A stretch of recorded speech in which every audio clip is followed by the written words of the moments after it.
All right, y'all, we're back here at the Pro Wrestling Archives, and here's a good question to add to the narrative of pro wrestling. Who is the greatest world champion of all time?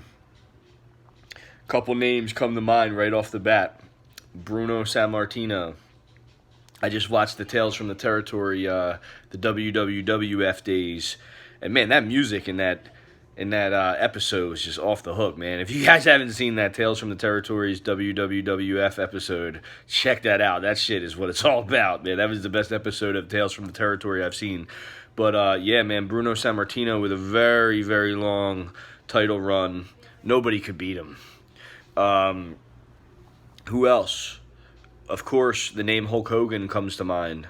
The man who took wrestling to a whole nother level by being the world champion in the 80s and also reinventing pro wrestling yet again with the NWO in 96.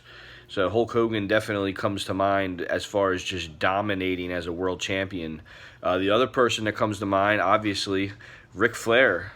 You know, Ric Flair, who's, the NWA's prestigious world champion. A lot of people would argue and say that he's the greatest pro wrestler of all time when it comes to what pro wrestling is. Makes you, after watching this episode, it makes you think about, the Nature Boy Buddy Rogers, man. You know what I mean? Who's before my time. I don't know a lot of his stuff, but everybody says that's where Flair got his gimmick from. So, and then the fourth person I want to bring up in this, who's the greatest world champion of all time, you got to bring up the toughest guy that comes to mind when it comes to all this. And he's held the belt, almost more than anybody, but maybe besides Flair. But Harley Race, a lot of people know him for his, short run in WWF. But, if you're an NWA guy, which a lot of people are, you know that Harley Race is one of the toughest guys to ever do it. I mean, this guy was throwing down at the bars.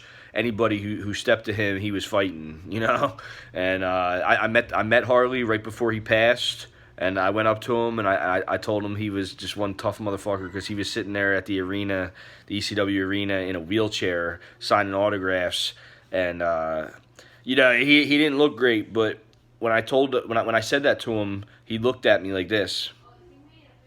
Dude, there was no shame in the game, dude. Dude, that dude was tough till the very end, man. And I just wanted to talk about Harley and all this, man. So much love to everybody out there, and yeah, Harley Race is the man. Peace.